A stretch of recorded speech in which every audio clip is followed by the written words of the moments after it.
Masih percaya bahwa hanya Rusia penjahat perang yang tidak berperi kemanusiaan, atau semua negara yang berperang menumpahkan darah rakyat yang tak berdosa adalah mereka tidak berperi kemanusiaan?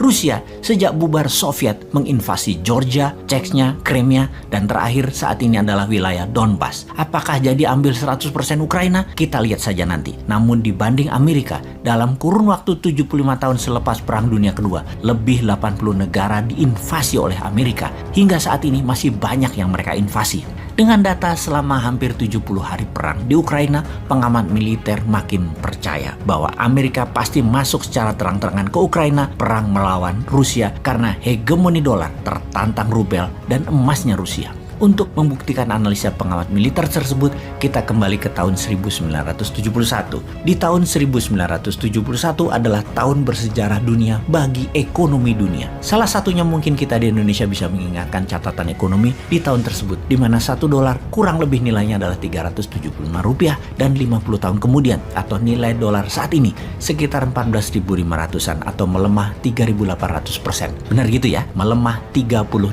kali. Kemudian sekedar membandingkan dengan cara bernegara kelolaan ekonominya yang sudah 6 presiden sejak tahun 1971 hingga saat ini belum ada tanda-tanda penguatan mata uang rupiah terhadap mata uang kuat dunia. Apakah kalau kita ganti presiden di tahun 2024, 2029, 2034, 2039 dengan ilmu sekolahan yang sama dan mengikuti pola yang sama akan membuat rupiah menguat? Artinya ekonomi menguat itu maksudnya ekspor naik tajam beruntun selama 10 tahun ke depan karena hasil produksinya meningkat misalnya. Mengapa di tahun 1971 tersebut menjadi tahun bersejarah bagi ekonomi? Bukan ekonomi Indonesia saja, tetapi ekonomi dunia. Kita mereview sebentar apa yang terjadi sebelum tahun 1971.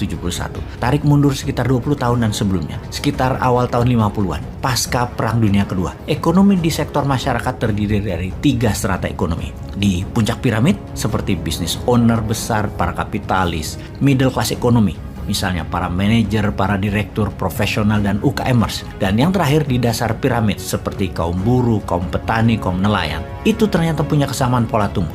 Bagaimana maksudnya? Kalau di masa itu para kapitalis besar pendapatannya naik 5%, maka kelas menengah juga naik sekitar 4-5%. Juga ternyata kelas bawah naik antara 3-5%. Sejalan, searah hingga tahun 1971. Karena ketika 1971 ke sini terjadi pertumbuhan yang aneh, terjadi pelebaran jarak yang sangat signifikan, yaitu kaum puncak piramid naiknya bisa sampai 20%, middle class naiknya hanya 3%-an, lower class bahkan naiknya tidak lebih 1%-an. Puncak hasilnya bagaimana? Lihatlah sekarang ini, yang berada di puncak piramid hanya 7% populasi yang menguasai 90% porsi ekonomi dunia atau di sebuah wilayah. Kemudian 23% populasi atau disebut middle class di piramida kemakmuran memegang 7% kemakmuran ekonomi dunia. Lalu di dasar piramida hanya mendapatkan 3% porsi ekonomi, namun merupakan 70% manusia di sana. Apa yang terjadi?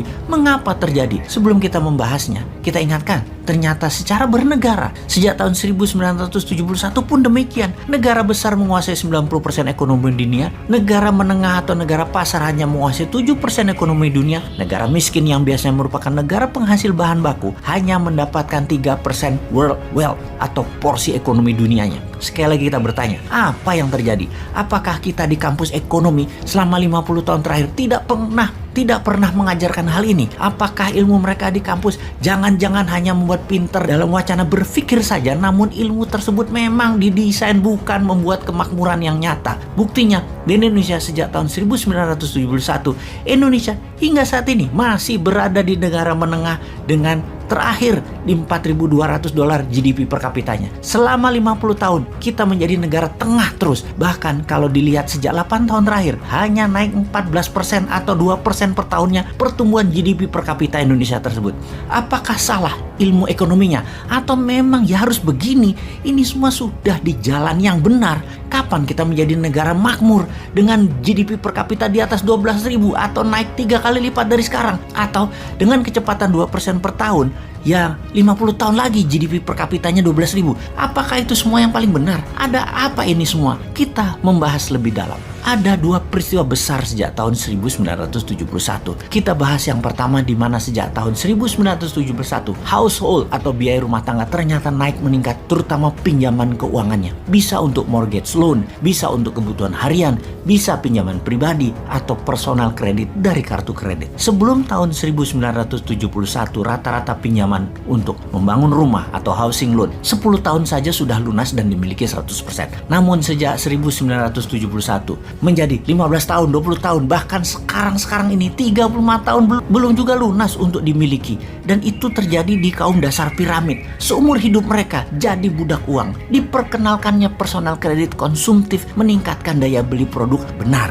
tetapi menyicil dengan bunga tinggi, mereka jadi budak uang selamanya. Pembuatnya para kapitalis yang terima uang tunai dari Anda. Kaum dasar piramid menyicilnya seumur hidup. Sistem perbankan yang meminjamkan uang, mereka memerlukan surat berharga, surat tanah, atau kolateral berharga lainnya. Tidak membuat kelas menengah pengusaha menjadi cepat makmur karena tidak ada akses keuangan pinjaman untuk hal produktif. Namun kalau mereka pegawai malah dapat pinjaman, terutama pinjaman untuk rumah yang mana sisanya diberikan juga untuk membeli barang-barang yang turun nilainya seperti membeli mobil, membeli motor, yang dipastikan 95% pembelian mobil dan motor untuk konsumtif, bukan untuk niaga dan komersial, dan nilainya selalu turun tapi diizinkan untuk mendapatkan kredit.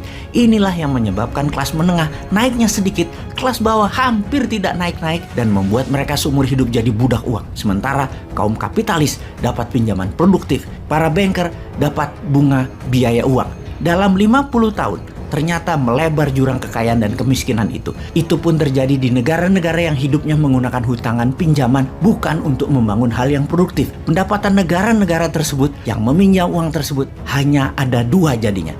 Menjadi negara middle of pyramid yang naiknya 3%-an atau menjadi negara bottom of pyramid yang naiknya 1%-an. Lalu yang keduanya bagaimana? Apa hubungannya dengan Rusia? Bentar, fahami dulu yang pertama. Terus bayangkan, kepala jangan dibawa ke negara mana-mana, terutama negara Wakanda, jangan dibawa ke sana ya.